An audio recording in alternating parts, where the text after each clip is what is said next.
देख रहे हैं नेटवर्क 33 राजकुमार के साथ। तो चलिए पढ़ते हैं आज की कहानी की ओर। दोस्तों, मेरा नाम मनोज है और मैं झारखंड का रहने वाला हूँ। एक बार की बात है जब मेरे दादाजी ने मुझे मेरे जन्मदिन पर एक दूरबीन ला कर दिया था। मुझे आज भी वह वक्त याद है जब मैं शाम को अपने घर से जंगल की तरफ दूरबीन से देख रहा था कि तभी अचानक से मुझे एक बहुत बड़ी सी चिड़िया दिखाई पड़ी। सच कहूँ तो वो कोई चिड़िया नहीं लग रही थी, बल्कि एक विशालकाय पक्षी जैसा कुछ दिखाई दे रहा था। मैं अपने घर से बाहर की तरफ निकला और जंगल की तरफ जाने लगा। तभी अचानक से 2-3 लड़कों ने मुझे पीछे से आवाज़ लगाई, अरे रुको, वहाँ कहाँ जा रहे हो? मैंने पीछे मुड़कर देखा तो मैंने पाया कि मेरी तरफ 2 लड़के देख रहे थे। अब मुझे समझ में नहीं आ रहा था कि वो ऐसा क्यों कह रहे हैं, क्योंकि उनके देखने के नज़रिए में बहुत ही हैरानी की भावना थी। तभी वो दोनों मेरे पास आए और कहने लगे, अरे इतनी शाम को तुम जंगल की तरफ क्यों जा रहे हो? तुम्हें नहीं पता जंगल में क्या है? तभी मैंने कहा, जंगल? क्या है जंगल में? उनका जवाब आया, अरे जंगल में एक बड़ा सा प्रेत साया भटकता रहता है जो आए दिन लोगों को अपना शिकार बनाता है। तुम यहाँ पर नए हो इसलिए तुम जानते नहीं हो। तभी मैंने जवाब दिया, मैं यहाँ पर नया नहीं हूँ, मैं इसी गांव का हूँ, पर काफ़ी समय से आया नहीं था। अच्छा, वैसे तुम्हें जंगल के बारे में ये सब बातें किसने बताई, और क्या तुम कभी जंगल में गए हो? उस पर उस लड़के ने जवाब दिया, अरे नहीं, मैं कभी जंगल में नहीं गया। और जब तक वह लड़का कुछ आगे बोलता, उसके दोस्तों ने बोला, यह बात तो पूरे गाँव को पता है कि जब से जंगल के अंदर उस ऑफिसर को मारा गया था तब से वह जंगल शापित हो चुका है। मैंने कहा, ऑफिसर? कौन सा ऑफिसर? जब तक वह लड़का आगे कुछ कहता कि तभी पीछे से कुछ और बड़े लोगों ने हमें चिल्लाया और भागने के लिए कहा। हम तीनों वहां से भाग गए और तब रास्ते में हम तीनों की बहुत ही अच्छी दोस्ती भी हो गई। उसमें से एक लड़के का नाम सूरज और दूसरे का नाम विजय था। तभी सूरज ने कहा, क्या तुम्हें जंगल के कहानी के बारे में मालूम नहीं है? तो मैंने जवाब दिया, कौन सी कहानी है? तब सूरज ने मुझे जंगल की एक बहुत ही पुरानी कहानी के बारे में बताया। एक समय की बात है जब एक दिन एक सब्जी वाला अपने 2 दोस्तों के साथ इस गांव से गुजर रहा था। वह गांव में सब्जी बेचने के मकसद से काफ़ी सारी सब्जियां लेकर गांव की तरफ आ रहा था, पर तब तक काफ़ी शाम हो गई थी और उन लोगों को रास्ता भी मालूम नहीं था। तभी उसके एक दोस्त ने कहा कि मुझे जंगल की तरफ से एक रास्ता मालूम है, हम चाहें तो वहाँ से जल्दी पहुँच सकते हैं। और यही गलती उन लोगों पर बहुत भारी पड़ी। बहुत समय से गांव में ऐसी बात फैली है कि जंगल में किसी की आत्मा भटक रही है जो आए दिन किसी न किसी को अपने प्रेत बाधित घटना से रोहित करती है। वैसे तो प्रेत वाली बात पूरे गांव को मालूम ही थी, पर ज़्यादातर लोग जंगल जाया ही करते थे। तब तक कुछ ऐसा असामान्य किसी को जंगल में नहीं दिखा था। उस दिन जब वे लोग जंगल में गए तो उनके साथ काफ़ी डरावनी घटनाएं घटनी शुरू हो गई थी। उन 3 लोगों में से सिर्फ एक ही आदमी जिंदा जंगल से लौट पाया था, और उसका भी कुछ दिनों के बाद मानसिक संतुलन बिगड़ गया था। मानसिक संतुलन बिगड़ने से पहले उसने जो बात बताई, उसको सुनने के बाद लोगों ने जंगल में जाना बंद कर दिया। उसने बताया कि जब वे तीनों जंगल में गए थे तो अचानक से चलती हुई हवा मानो रुक सी गई थी और अंधेरी चादर जंगल को घेरती जा रही थी। हम सीधे चलते जा रहे थे और थोड़ी ही दूरी पर एक बहुत बड़ा सा विशालकाय पेड़, जो कि शायद बरगद का था, वो उन्हें नजर आ रहा था। उसे भी रास्ता इतने अच्छे से मालूम नहीं था, पर उसने यह बड़े पेड़ के बारे में सुना था और यहाँ से ज़्यादा दूर हमारा गांव भी नहीं था।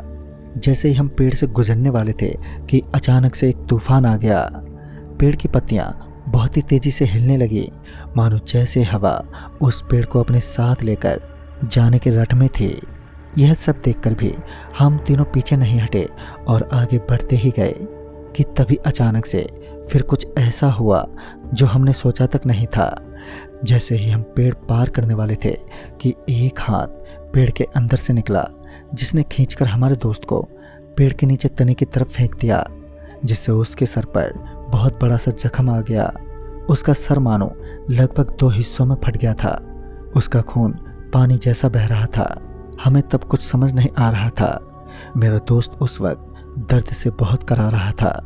मैंने अपनी कमीज का कपड़ा फाड़ा और उसके सर पर लगाने लग गया कि तब तक मानो पेड़ से 2 हाथ निकले हों और एक ही बार में मेरे दोस्त की छाती चीर दी हो। यह सब देखने में इतना भयानक था कि कुछ पलों तक तो मुझे विश्वास ही नहीं हो रहा था कि मैंने ये क्या देखा। जब मैंने अपने दूसरे दोस्त की तरफ देखा तो मैंने पाया कि वो अब गायब हो चुका है। वह मुझे कहीं पर भी दिखाई नहीं पड़ रहा था। मैं डर से वहाँ से भागने लगा और काफ़ी समय तक भागने के बाद जब मैं जंगल पार करने वाला था कि तभी मुझे पीछे से मेरे एक दोस्त की आवाज़ आई, पर मुझ में अब इतनी क्षमता नहीं थी कि मैं रुक जाऊं। मैं भागता रहा और मेरे मन में ख्याल आया कि मुझे एक बार पीछे देख लेना चाहिए और शायद यही मेरी गलती थी।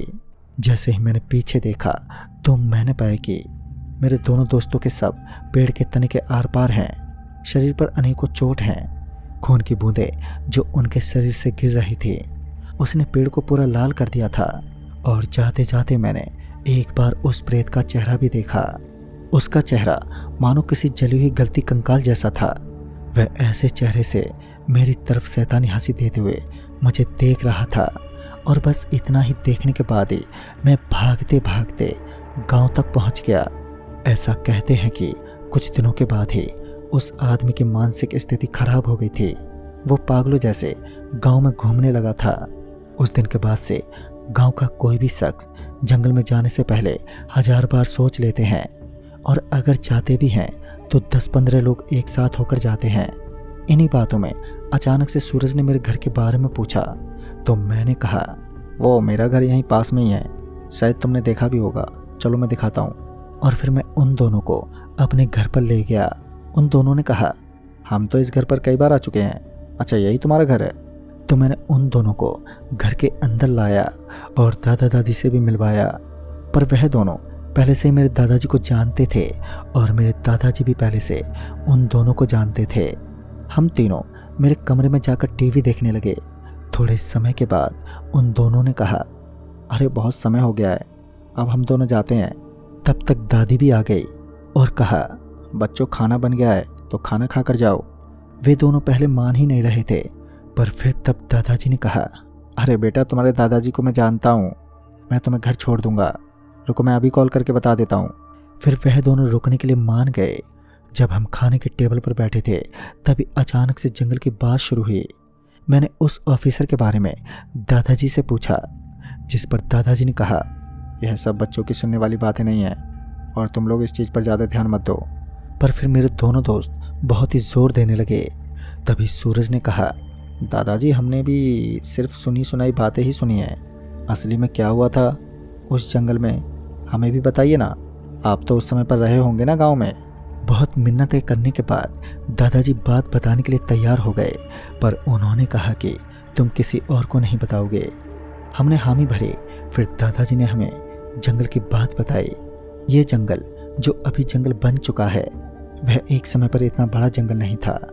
लोगों के इसमें ज़मीन हुआ करती थी।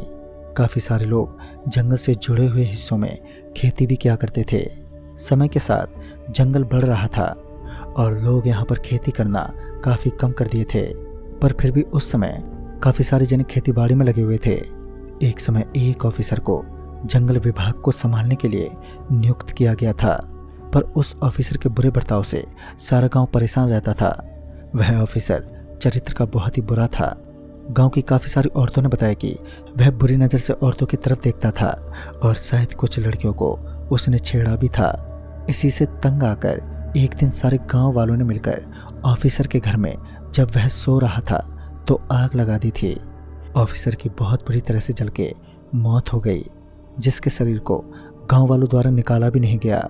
कहा जाता है कि उसकी जलती हुई चिल्लाने की आवाज़ से पूरा जंगल सहम गया था, पर जैसा कि सबको लगा था कि ऑफिसर चला गया, पर अभी भी जंगल से वो गया नहीं था।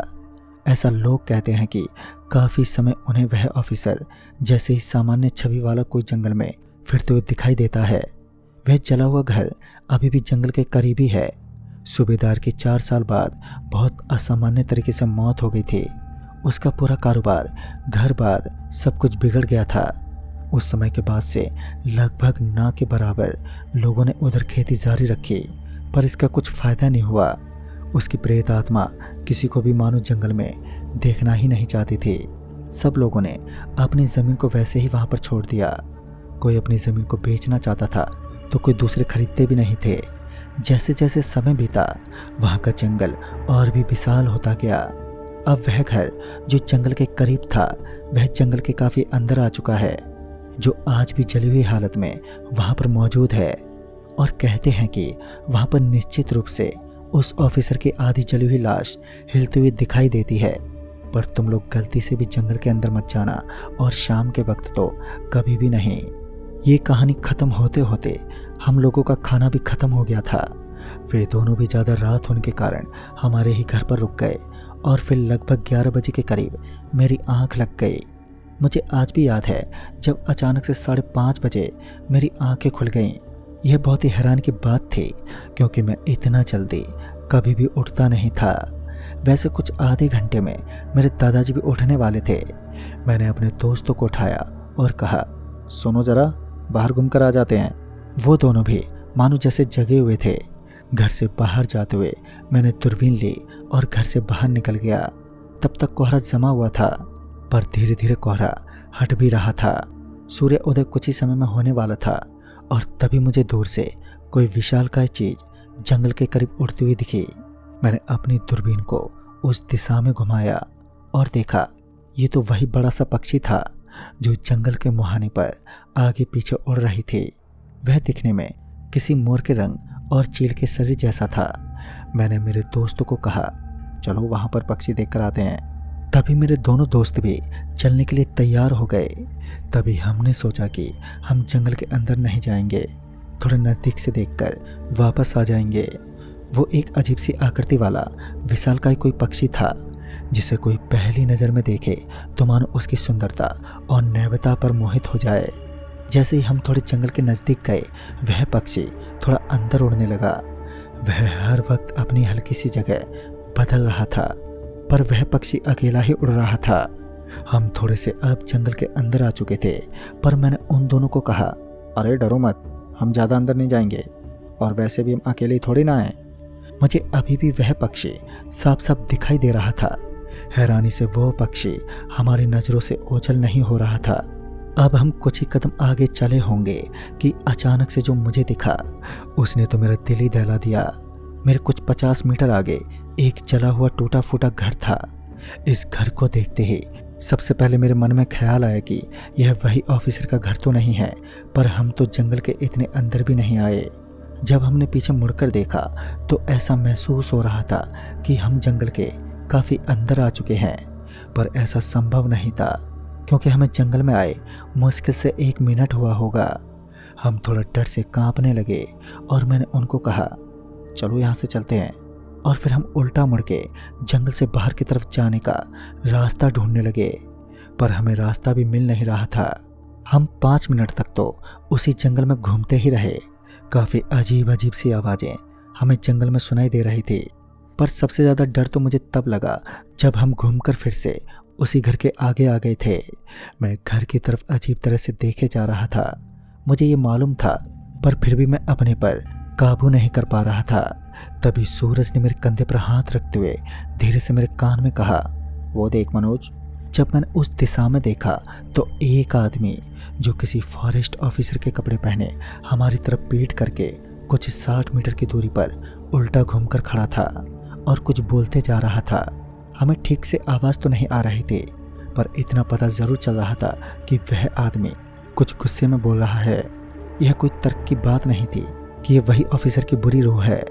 तभी मैंने अपने कदम पीछे किए और उस समय मेरे पैरों से चटकने वाले सूखे पत्तों और लकड़ियों की आवाज़ मानो जंगल में गूंज गई हो। तभी एक झटके में ऑफिसर पीछे मुड़ा, और उस पल को मैं जिंदगी में याद भी नहीं करना चाहता हूँ। जब वह ऑफिसर पीछे मुड़ा तो उसका दिल दहला देने वाला चेहरा दिखा। उसका चेहरा मानो जले हुए सालों पुरानी लाश जैसा लग रहा था। उसके चेहरे पे अजीब सी खुकार दरिंदगी दिख रही थी, जैसे अब हमारी मौत हमारे सामने हो। मौत का सामने होना उतना ही हमारे लिए भयावह नहीं था, बल्कि मौत का प्रतिबिंब हमारे लिए ज़्यादा डरावना था। उस समय मैं बेसुध होकर बस भागने लगा। मुझे उस समय सिर्फ मेरा घर याद आ रहा था। मैं अपने पीछे आते उस वैसी प्रेत की आवाज़ साफ साफ सुन पा रहा था। उसके भागने की गति कुछ ऐसी थी कि जैसे वो हर पल मेरे ठीक पीछे भाग रहा था।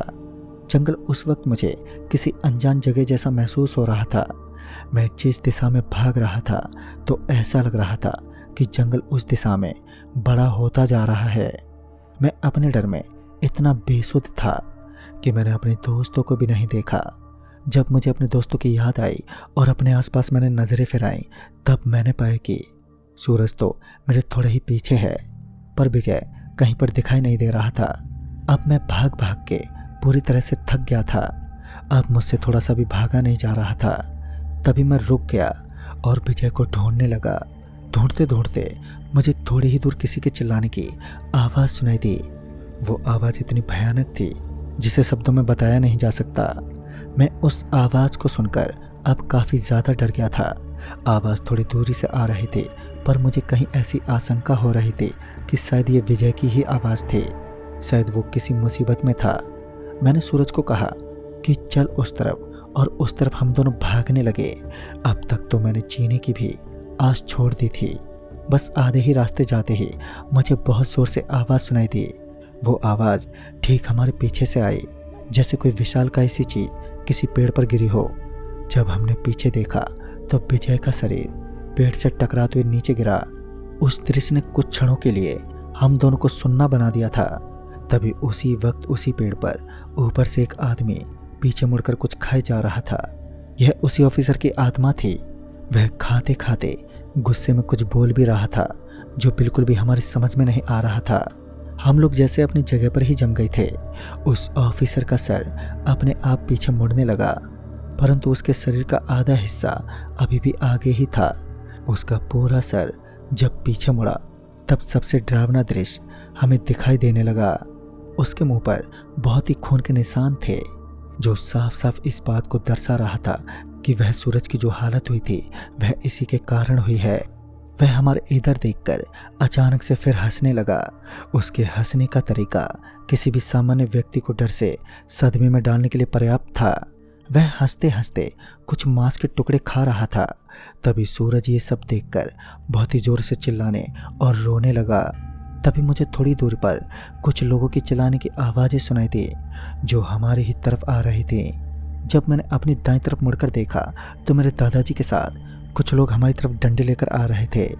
काफ़ी सारे लोग सीधे हमारी तरफ बढ़ रहे थे। अपने दादाजी को देखते ही मेरे अंदर एक अलग से संतुष्टि का भाव प्रकट हुआ और मैंने सीधे जाकर दादाजी को पकड़ लिया। तब उस ऑफिसर की आत्मा मानो हवा के साथ क्षण में गायब हो गई थी।